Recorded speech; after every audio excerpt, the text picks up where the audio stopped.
Hey there, my name is Mary Kim and welcome to my YouTube channel. Today I'll be covering two big topics in software development.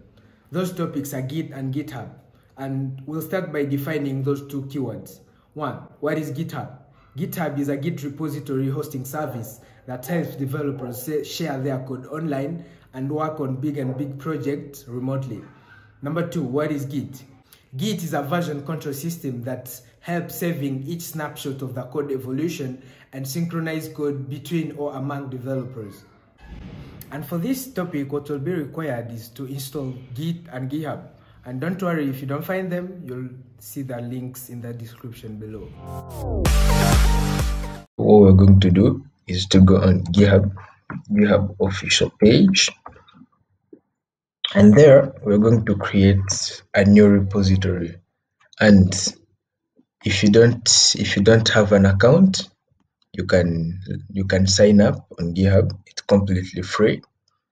Yeah, and here I'm going to create a new account, a new repository, and in my case I just have a couple of repositories. So here we go, and I'm going to give this a name of portfolio because I'm going to deploy a portfolio. Let me say portfolio deploy so that I don't get lost.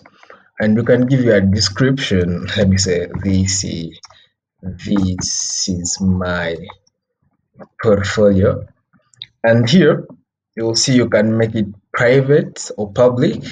And basically when you make it private, no one can see it apart from those who you grant access. But if you make it public, everyone is free to see it, even if they can't make any changes to it, but they can see, right? And here you can add a readme file, a git ignore, or choose a license, but I'm going to ignore all those for now. So let's create a new repository here. It may take a couple of seconds. All right, we are there. And this is our new repository, and as you can tell, it's empty but having some commands. And what we're going to do next, we're going to use Git now. And for that, I'll quickly go to my Git line that I downloaded from the internet, and I'm going to put the link in the description so that you can also download it easily. Let's wait for it. Yeah, here we go. This is my command line, and here what I can say, our first command is going to be the command that will help us to get this remote repository and kind of download it to our computer. And for that, there is a command that we're going to type here. It's called git clone, and you can find all the list of commands on the official Git page, and I'm going to put the link in the description. And here, after git clone, we can download this link here, because that's the link to this specific repository on GitHub. You can copy here, and we go back to our terminal, and right here we're going to paste that link. So what is this going to do? Basically, we are telling Git to go and take the repository that is on this link and clone it to our computer. So press enter, and yeah, it has started cloning into portfolio deploy, and we quickly get a warning that says you appear to have cloned an empty repository. Yeah, and that's right, we have cloned an empty repository. Now what I can do here is to go and type cd, that stands for change directory, and we are going to use our portfolio deploy. click enter. Now we are navigating inside our newly created file, and for that,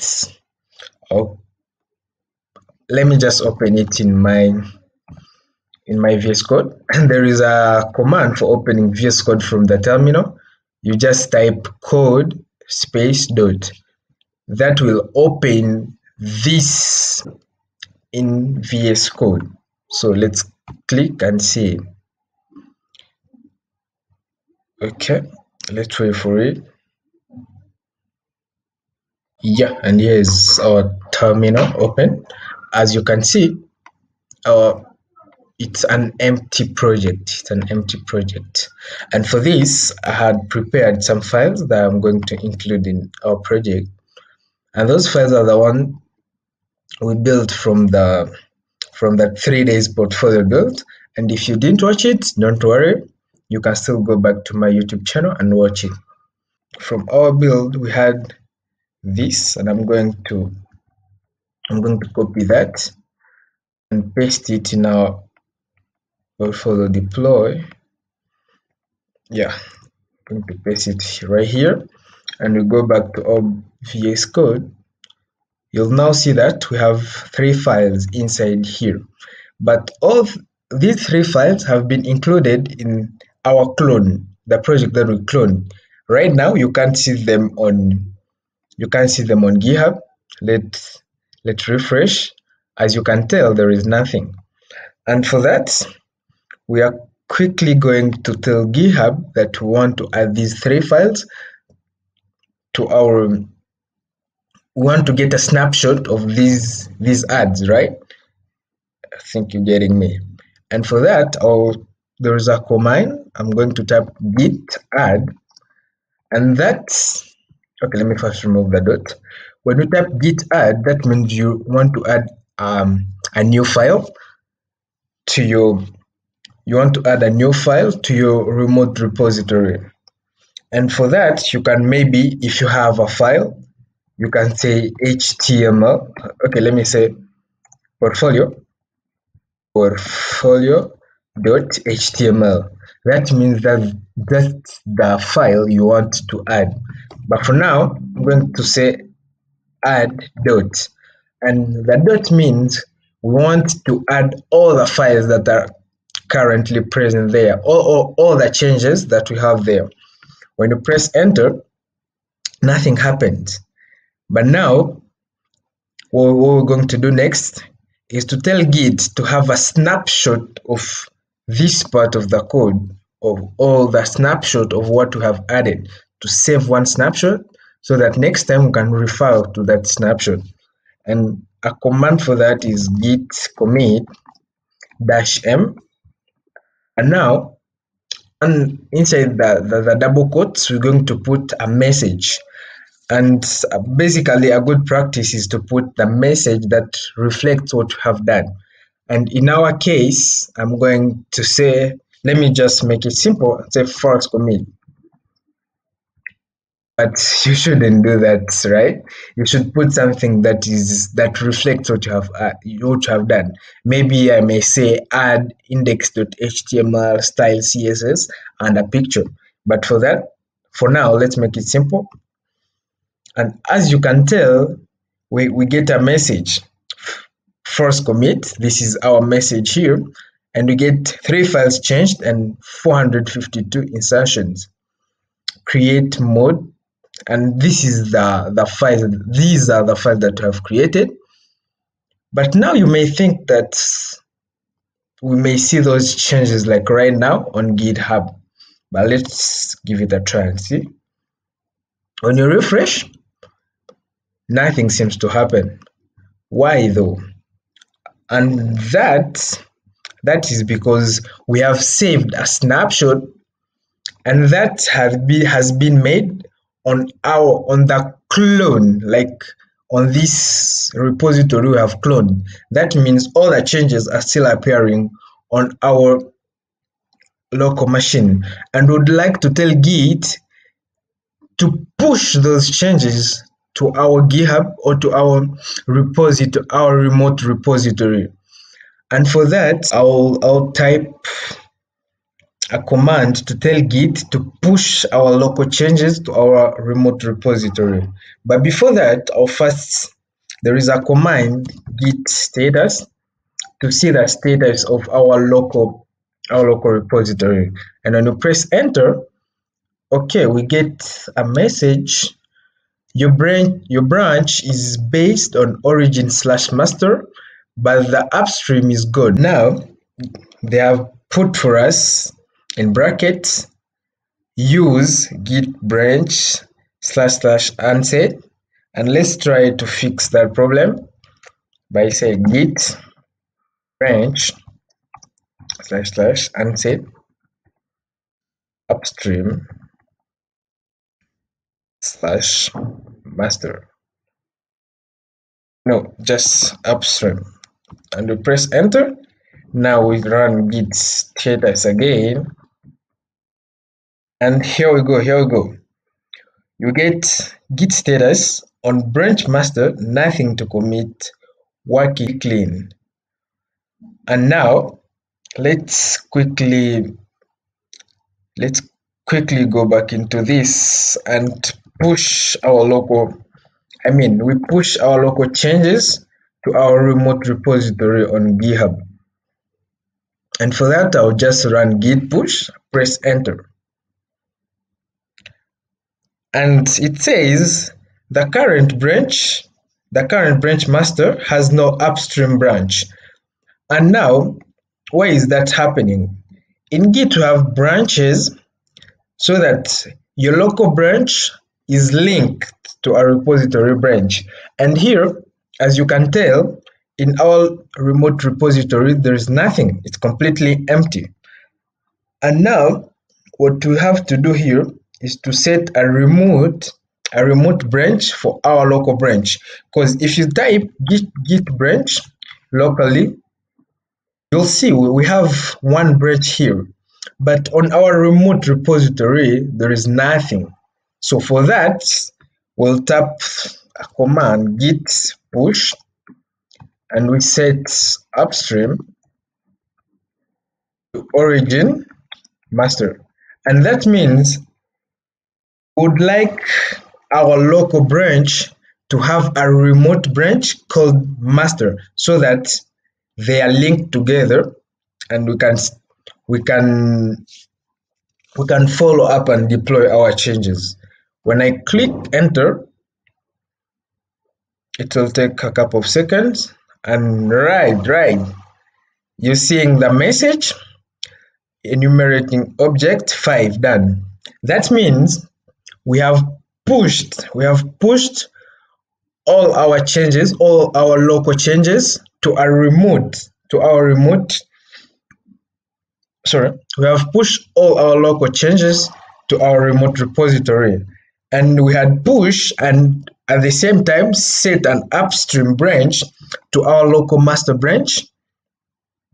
And as you can see here, you see branch master set up to track remote branch master from origin. And here, this is our local branch, our master branch on our local machine, and all the changes here have been pushed to the remote branch. And let me quickly show you that on GitHub so that you see what I'm saying. When you refresh, you get all those changes, all those files that you have added, and the commit message. And if you check here where there are branches, you see one branch master, and you can see it here. We now have one branch called master that is linked to our local branch called master. And that's how you deploy your code on GitHub. But now let's suppose your remote repository is there, but you're working with a colleague on that. And let's try to simulate that your colleague makes some changes on the repository. And let's say you can see that Git helps us to synchronize our code, as we said previously. Git will push the code on the remote repository, and at the same time, it can pull the changes that our colleague have made and pull them on our local computer. Your colleague has made some changes to index.html, and here let me just try to edit this, and we say maybe I don't know, yeah, maybe he has changed this to the capital W, and yeah, he can make a commit and say change work to capital, change work to capital letter. Yeah, and he commits. Now, as you can see here, if you go back, yeah, and you see a new commit message, and you see change work on capital letter. And when you go back to your local repository and check there, yeah, here your work is still, it's not yet changed. And how do you get those changes that your colleague has pushed on GitHub and synchronize them with the code you have locally? And for that, we'll still use the command line. And here, let's first type Git Status. And you see, your branch master is up to date with origin. And now, if you go back here, you'll realize that that's not the case, because your colleague has changed something there. And Git on your local machine is not aware of that change that has been done remotely. And when you want to get those changes back to your local repository, you have to type a command called Git Pull. And what does Git Pull do? Git Pull is basically going to look in your remote repository and see if there are changes and pull all that code on your local machine. When you press enter, you're going to see, yeah, enumerating object 5 done. And right here, you'll see 1 file changed, 2 insertions, and 2 deletions. So at that time, when you go back here, you directly see the capital W right here. And that's how you get those changes that have been done remotely, and you get them back to your local machine. So when you also push your code to the remote repository and your colleague wants to get those changes to his computer, he's also going to go in the command line and write git pull and press enter to get all those changes back to his machine. And that's how I work with GitHub. So guys, that's all for today's video. And don't forget to subscribe, share, and like my video.